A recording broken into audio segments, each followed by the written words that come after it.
মুখ্যমন্ত্রী সুস্থ শৈশব সুস্থ কৈশোর অভিযান অষ্টম পর্যায়ের কাজ শুরু হচ্ছে 24শে অক্টোবর 2025 থেকে এবং চলবে 6ই নভেম্বর 2025 পর্যন্ত। প্রথম পর্যায়ে কাজ চলবে অঙ্গনারী centre, school, degree college, technical college এবং আইটিআই গুলোতে।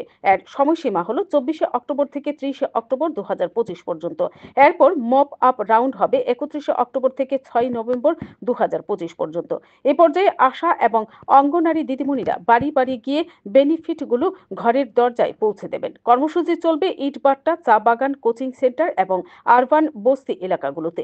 এছাড়া এই সময়ে আমাদের প্রাথমিক স্বাস্থ্য কেন্দ্রগুলো এবং সাব সেন্টারগুলো কিশোরীর বিবাহ যাতে না হয় এবং বিবাহিত কিশোরীরা যাতে গর্ভবতী না হয় তার উপরে প্রচার এবং প্রসার করা হবে। সেই সঙ্গে মায়েরা যাতে শিশুদেরকে 6 মাস পর্যন্ত কেবলমাত্র মাতৃদুগ্ধ পান করান তার উপরেও সচেতনতা বৃদ্ধির লক্ষ্যে কর্মসূচি নেওয়া হবে। অসংক্রামিত রোগীর উপর সচেতনতা করা হবে। 100 দিন টিবি ক্যাম্পেইন এর উপর সচেতনতা করা হবে। এই কর্মসূচিতে মূলত কৃমিনাশক ঔষধ খাওয়ানো হবে 1 বছর থেকে 19 বছরের সমস্ত শিশু কিশোর কিশোরীদের। আয়রন ফলিক অ্যাসিড সাপ্লিমেন্ট দেওয়া হবে 6 মাস বয়সী শিশুদের থেকে শুরু করে 19 বছর পর্যন্ত শিশু কিশোর কিশোরীদের। ভিটামিন এ সাপ্লিমেন্ট দেওয়া হবে 9 মাস বয়সের শিশু থেকে 5 বছর পর্যন্ত শিশুদেরকে। এছাড়া 10 বছরের শিশুদের এবং 16 বছরের কিশোর কিশোরীদের টিটেনাস, ডিপথেরিয়ার নির্দিষ্ট ভ্যাকসিন দেওয়া হবে যারা এই ভ্যাকসিন সময় মতো নেয়নি। পোষণ অভিযানের অন্তর্গত 6 বছরের নিচে যে সমস্ত শিশুরা রয়েছে তাদের ওজন এবং উচ্চতা মাপা হবে এবং এর মাধ্যমে পুষ্টি নির্ধারণ করা হবে। পোষণ ট্রেকারের অন্তর্ভুক্ত করা হবে। 19 বছরের নিচে শিশু কিশোর কিশোরীদের শরীরে কোনো ধরনের ফুসকুড়ি এবং জ্বর যদি থাকে সেটা আশা দিদিরা নির্দিষ্ট ফর্মে লিপিবদ্ধ করবেন এবং প্রাথমিক স্বাস্থ্য কেন্দ্রে রিপোর্ট করবেন। এর মাধ্যমে হাম এবং রুবেলার রোগ কারোর আছে কিনা সেটা নির্ণয় করা হবে। ইউ উইন এর মাধ্যমে শিশুদের আভা কার্ড তৈরি করা হবে।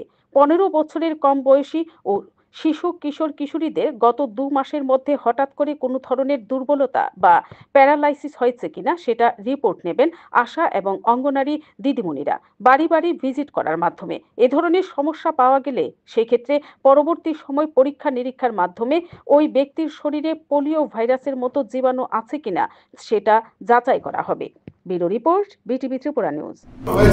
যে আমরা কি প্রোগ্রাম নিয়েছি, কিভাবে কৃমিনাশক ঔষধ থেকে শুরু করে আয়রন ওষুধ, ফলিক অ্যাসিডের সিরাপ, সেগুলি এখানে পরিসংখ্যান দেওয়া হয়েছে কিভাবে আমরা সেটা আমরা নিতে পারি এবং এই প্রোগ্রামের মাধ্যমে আমাদের যারা শিশু তাদেরকে যাতে আমাদের মানে আমরা যাতে রক্ষা করতে পারি তার জন্য প্রতিষেধক হিসাবে আমরা সেই জিনিসগুলি আমরা এখানে এই প্রোগ্রামের আওতায় সেটা করা হবে। আগামী দিন আমাদের এই অনুষ্ঠানটা আজকে থেকে শুরু হয়েছে।